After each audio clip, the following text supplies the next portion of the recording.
Hi everybody, Tips and Tricks Tuesday. It's been a while since I've done a video.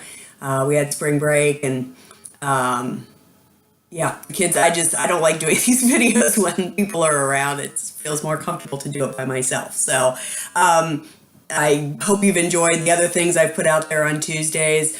I'm excerpting in April an article that was sent to me from Nikki Neagle about answering any question you could possibly have about eating healthy and the different diets that are out there and what they do for you and so forth. And the bottom line is, as many people as there are in the world is the amount of diets and ways to eat, because it really just depends on what you're doing, how your body reacts.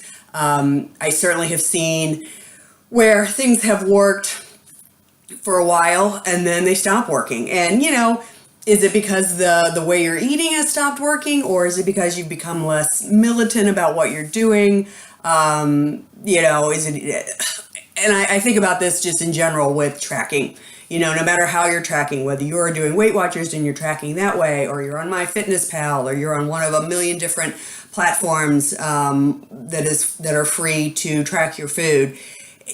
The onus is on you. If you're tracking great, then you're probably seeing some weight loss. If you are conveniently forgetting to put in the second glass of wine or the Easter candy, I may or may not be talking about myself in this instance, then you're not going to see the results. And a lot of times we start out on some sort of diet, whether it's paleo or keto, or I don't even know if I'm saying that one right, Weight Watchers, tracking on your own.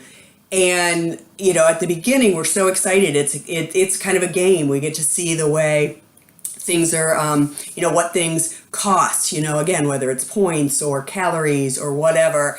And it's kind of fun to stay within your range of whatever you're doing. But slowly but surely that gets a little bit boring.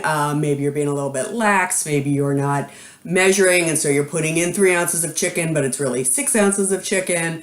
And so that's where the slippage ends. Ultimately, it's never about what you're doing. It's always about human error or human choice to add or not add something in.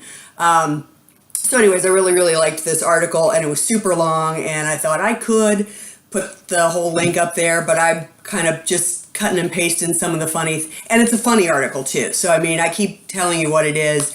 I don't have it in front of me, that's why I'm not referring to it, but you can go back and look at some of my posts. If you want to go, I think it's grubstreet.com, and read the article in its entirety. These two guys are pretty funny about how they approach it. So as I excerpt, but I hope you don't think I'm being sarcastic about these different ways of eating. I'm literally cutting and pasting from the article. So actually, what I wanted to talk about today, I got off on a little tangent there, is comparisons. And I've been thinking about this a lot. We think about comparisons. I have heard the term comparison syndrome when we think about social media. There are people out there, again, I was just having a discussion with someone who had a discussion with someone about how they go out and they're on the different social media platforms, Facebook, Instagram, Reddit, which I'm not really that familiar with. I've heard of it, but I'm not on it. And they are seeing the great lives everybody else are leading, blah, blah, blah. And then they feel bad about themselves because they're not leading that life.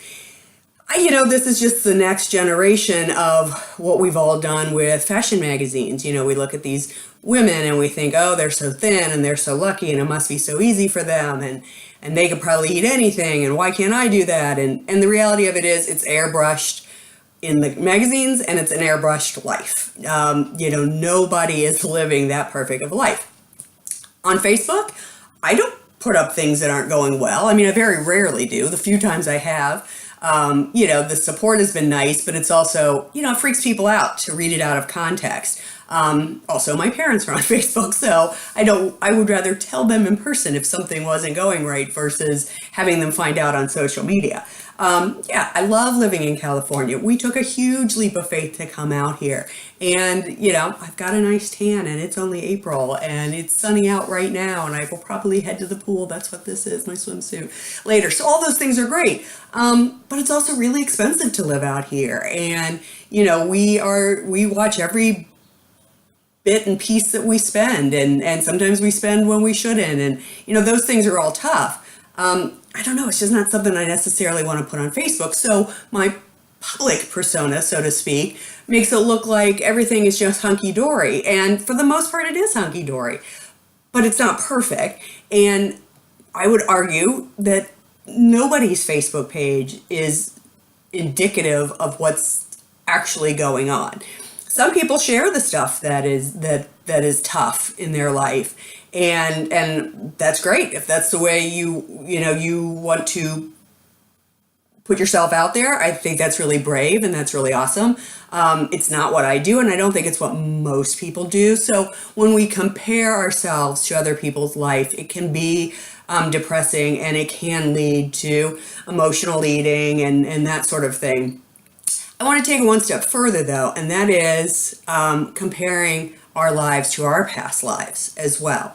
I was having this conversation as well this week, this idea of, I'm almost 49, and I think back to, even, what was it? I guess it'll be 7 years ago, when I was probably at the lowest weight I had ever been. And, I was running a program at the time that really changed things up for me. And I made a lot of healthy changes that I had not been doing, eating a lot more fruits and vegetables, and weight came off, and it stayed off for quite a while. But again, as things change and you get a little bored and you get tired of eating a certain way after a while, weight can creep back on. And now at 49, it is a lot harder to lose the weight than it was at, I guess, 42. Now, I'm certain a friend of mine, Susan, is watching this, and she is probably laughing because I remember her saying many times that you just wait till you get older. It's harder to lose the weight. And I was like, no, it's not. It'll be fine. All right, Susan, I think we've already had this discussion, but you were right. It is harder as you get older if you gain some weight to lose it. And the problem is trying to not compare yourself to yourself 7 years ago. Yourself the first time you tried to lose weight. Yourself the first time you tried to lose weight, everything was new. You were probably making super drastic changes.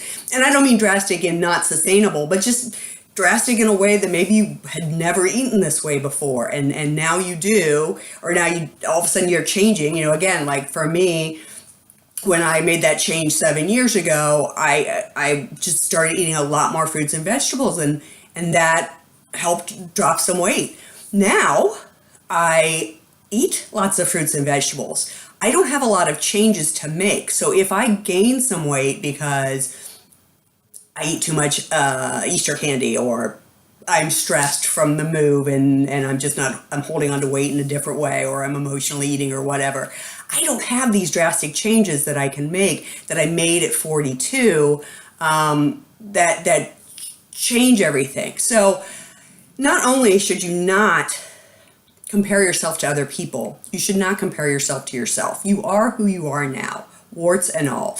A lot of you know, I've been posting about the Oprah and Deepak meditation that they've done for the 21 days, and it's about losing weight. And a big piece that I took away from it is who your true self is. And your true self is the person you are at this exact moment, warts and all. Whether you are eating emotionally, whether you're eating healthy, whether you're stressed, to try to push down or tamp down any part of your being automatically gets you out of your true self. And when you can embrace your entire true self, that is when everything falls into place, good, bad, and ugly. And that's the most important piece of all of this. So again, I want you to take away from this is this idea of Don't compare yourself to other people. I think we know that. But really think about whether you are also comparing yourself to your past self. And does that make any sense? I mean, the most obvious example is people who I used to see when I was a Weight Watcher leader who come in and say, but in high school I weighed 130. Awesome. Are you 18? Is your metabolism working that way? It's not. So don't think you can get back there, and when you don't get back there, don't beat yourself up about it, because again, big cycle of demotivation, beating yourself up and feeling bad about what you can't accomplish that probably isn't realistic to begin with can be really demotivating and very depressing and just not going to bolster you and get you to your true self and to be able to focus on a healthy way of losing weight and then keeping it off. So all that said, I'm very proud. I'm heading into my 14th year. I'll be celebrating 14 years at the end of June of keeping my weight off. It has absolutely fluctuated. I weigh a little bit more now than I wish I did, but I'm doing the best I can, and my family loves me, and my husband loves me, and that's really all that matters at this point. And so when I take that all in and I really focus on that, who cares what a couple of pounds look like? I'm not unhealthy. So, don't forget to sign up on my website, transformationforreal.com. If you subscribe, I want to start sending out some newsletters and so forth. And so as soon as I get some substantial subscribers, then I'll start doing that. Make sure you come to this page every once in a while and like something that I say so that it stays in your feed. Because coming soon, in the next few months, I'm going to be announcing some free trainings that I'm going to do that you can sign up for via Zoom. Some free coaching, I guess I should say. It's not trainings, it'd be free coaching. I'm going to branch out into some small group coaching, which I'm really excited about, as well as obviously the one-on-one coaching, which I love. So thanks everybody for listening, and I will see you in the next video. Have a great week. Thanks.